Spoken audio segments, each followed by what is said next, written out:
अस्सलाम वालेकुम दोस्तों, उम्मीद करते हैं आप खैरियत से होंगे। मैं हूं आपका दोस्त मोहम्मद उस्मान, आपकी खिदमत में हाजिर हूं अपनी पहली वीडियो के साथ। और आज की वीडियो सेशन में हम डिस्कस करेंगे द हिस्ट्री ऑफ 23 मार्च 1940, जिसके बारे में तकरीबन हर पाकिस्तानी इतना इल्म तो ज़रूर रखता है कि इस दिन करारदाद पाकिस्तान पेश किया गया या मंजूर हुआ। मजीद ये कि गवर्नमेंट ऑफ पाकिस्तान की जानब से इस दिन आम तातील का भी ऐलान किया जाता है। करारदाद पाकिस्तान है क्या चीज़, किसने पेश की, किसने एक्सेप्ट की, 1940 से पहले के हालात और 1940 से 47 तक के हालात क्या थे, आज की वीडियो सेशन में इस पे डिस्कस करेंगे। तो स्टार्ट करते हैं। देखिए, सबसे पहले दो चीज़ें जान लेना बहुत ही इंपॉर्टेंट और बहुत ही ज़रूरी है। 1940 की दो बड़ी ताकतें थी, यानी दो बड़ी जमातें थी। एक थी Indian national Congress,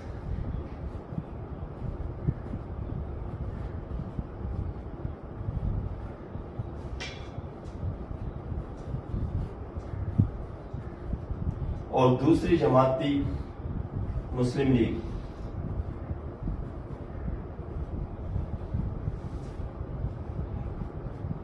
Indian national Congress वजूद में आई 1886 में और ये रिप्रेजेंट करती थी हिंदूज को,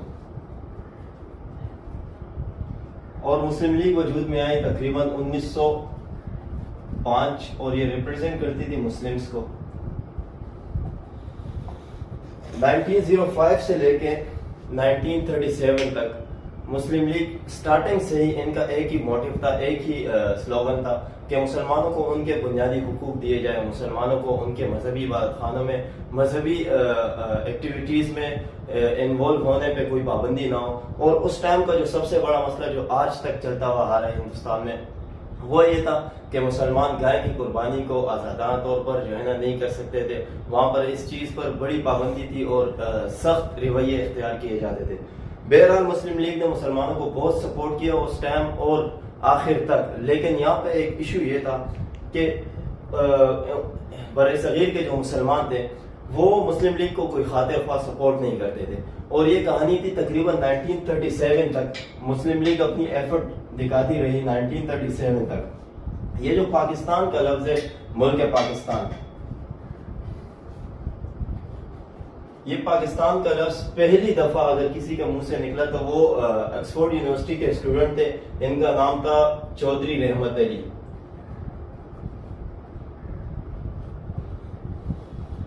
चौधरी रहमत अली ने पहली दफा 1933 में 1933 में, ये ऑक्सफोर्ड यूनिवर्सिटी के स्टूडेंट थे, इन्होंने पहली दफा अपनी ख्वाहिश इज़हार की कि एक होना चाहिए पाकिस्तान जिसमें मुसलमान आज़ादाना तौर पर अपनी एक्टिविटीज़ कर सके और अपनी मजहबी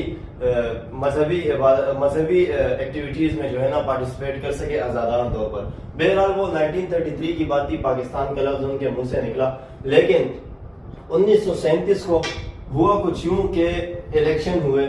इस इलेक्शन में मुसलमानों को बदतरीन शिकस्त हुई, यानी कि मुस्लिम लीग को बदतरीन शिकस्त हुई। शिकस्त कैसे हुई? ये टोटल 11 सीटों पे इलेक्शन थे, जिसमें से 7 सीटें जीती कांग्रेस ने, 7 सीटें कांग्रेस ने जीती, 2 सीटें मुस्लिम लीग ने जीती। और जबकि इन्होंने, कांग्रेस ने अपने साथ 2 इत्तेहादी मिला के 9 सीटों पर मिनिस्टर बन के गवर्नमेंट स्टार्ट की और इन्होंने अपने अपने मिनिस्ट्रीज बना लिए, हर बंदा अपने डेजिग्नेशन पर आ गया। लेकिन यहाँ पर ये गवर्नमेंट कोई खातिर ख्वाह नहीं चल सकी। ये गवर्नमेंट टोटल चली इनकी कांग्रेस की 27 मंथ, यानी कि लगभग 2.5 साल इनकी गवर्नमेंट चली।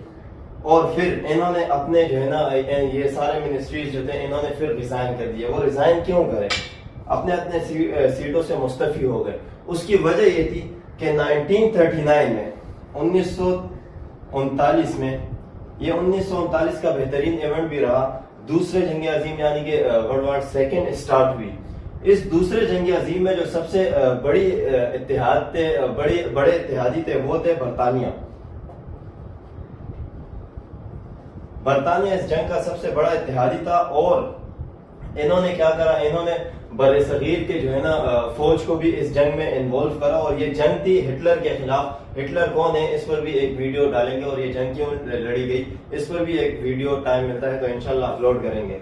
बरतानिया ने बरसगीर के फौज को भी इसमें इन्वॉल्व किया। कांग्रेस ने कहा कि देखिए जनाब, हमारा इस जंग से कोई वास्ता नहीं, हम ऑलरेडी एक गुलाम कौम है, इस जंग से हमें इस जंग में क्यों इन्वॉल्व किया जा रहा है? बरतानिया को जो है ना प्रेशराइज किया इसके लिए, लेकिन बरतानिया ने इनकी एक भी नहीं सुनी और ये जंग चलती रही। बहरहाल मजीद प्रेशर डालने के लिए कांग्रेस ने इस्तीफे दे दिए, सब ने अपने अपने सीटों से रिजाइन कर दिए। जब रिजाइन हुए तो ये मुसलमानों के लिए खुशाइन साबित हुआ। खुशाइन क्यों साबित हुआ? ये जो 27 मंथ इन्होंने गवर्नमेंट की थी, इस गवर्नमेंट में मुसलमानों पर बदतरीन जुल्म हुए, मुसलमान तरह तरह के मुजालिम के शिकार रहे। अब मुसलमानों को ये चीज समझ में आ गई थी कि मुस्लिम लीग ही वाहिद नुमाइंदा जमात है और मुस्लिम लीग ही वही जमात है जो कि मुसलमानों के हुकूक उनको दिला सकती है और मुसलमानों के हक में बात करने वाली वाहिद जमात है। अब जमाना आया 1940 का, 1940 का 1940 22 और 23 मार्च को कायदे आज़म ने लाहौर के मंटू पार्क में एक इजलास बुलाया और जिसे इकबाल पार्क भी कहा जाता है। इसी वजह से लाहौर में था तो इसी वजह से इसे लाहौर रेजोल्यूशन डे भी कहा जाता है। इन्होंने एक इजलास बुलाया। इस इजलास में मुसलमानों ने भरपूर शिरकत की और यही जो इजलास था जिसमें एक बड़ी तादाद में मुसलमान इकट्ठे हुए, यही जो है ना मुसलमानों की आज़ादी का सबब भी बना। कायदे आज़म ने इसमें कुछ बातें की, वो उन बातों में सब बुनियादी बातें ये है। कायदे आज़म ने कहा कि मुसलमान और हिंदू ये दोनों अलग अलग कौमें, इनके मजहब अलग है, इनका रहन सहन अलग है, इनके शादी ब्याह अलग है, इनके इबादत खाने अलग है, तो कैसे ये जो है ना एक कंट्री में रह सकते हैं? और ये सवाल ही पैदा नहीं होता कि मुसलमान और हिंदू एक साथ रहें। लिहाजा पहली बार 23 मार्च को कायदे आज़म ने मुसलमानों के लिए एक अलग वतन का मुतालबा किया। ये पहली बार 23 मार्च को हुआ कि हमें अलग वतन दिया जाए, हमें अलग किया जाए ताकि हम अपने इबादत खानों में आज़ादाना तौर पर अपनी एक्टिविटीज में पार्टिसिपेट कर सके। इस बात से मुसलमान काफी खुश हुए। मुसलमानों को लगा कि यही वाहिद नुमाइंदा जमात है और हमारे हुकूक की बात कर सकती है। 23 मार्च का ये जो जलसा हुआ ना, ये जो इजलास हुआ, इसमें लगभग 1 लाख मुसलमान उस टाइम के जो है ना 1 लाख काफी एक बड़ा मजमा था। 1 लाख मुसलमानों ने पार्टिसिपेट करा और यहीं से मुसलमानों की तकदीर बदली। 1946 और 45 के इलेक्शन हुए, बर्रे सगीर में 45 और 46 के इलेक्शन हुए। इस इलेक्शन में मुस्लिम लीग ने कांग्रेस को बदतरीन शिकस्त दी, जैसे कि 1937 में कांग्रेस ने मुस्लिम लीग को दी थी। अब यहाँ कहानी पलट गई क्योंकि मुसलमान जाग गए थे, बेदार हो गए थे। और जब 46 में ये इलेक्शन हुए और मुस्लिम लीग इसमें जीती मुस्लिम लीग इसमें जीती, तो तब जाके कांग्रेस को भी लगा कि अब जो है ना वो स्टेज है कि पार्टीशन होना चाहिए और मुसलमानों को एक अलग वतन दिया जाए। क्योंकि मुसलमान जिस ताकत से उरूज में आ रहे थे, ऊपर की तरफ आ रहे थे, तो वो उस ताकत से कांग्रेस काफी परेशान हुई और कांग्रेस ने बिलाखिर इनका जो है ना ये मुतालबा एक्सेप्ट करा जो 23 मार्च को हुआ कि हाँ होना चाहिए, ऐसे होना चाहिए, मुसलमानों को एक अलग वतन मिल जाना चाहिए। और बिल आखिर